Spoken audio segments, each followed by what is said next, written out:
A couple of weeks ago, I was doing promotion with Deb, a part-time helper at the center that I attend, Mainline Meditation.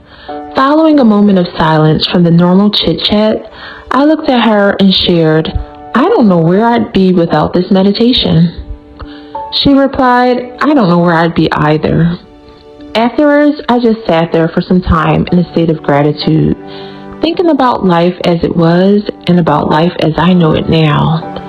Back in September of 2023, I say that I was at a breaking point. I had had enough of the same old repetitive life that I had been living and was on a mission to make changes. I knew that there had to be more to life than painful thoughts of the past, worries, judgment, setting goals and taking no actions towards them, and so on. I was ready for change, but I had no idea of how infinite of a change it would be from Google searching meditation near me that day. My life has never been the same since. This method has given me answers to the many questions that I've always had, and I am growing in ways that I never even thought were possible. And it's not even a me thing.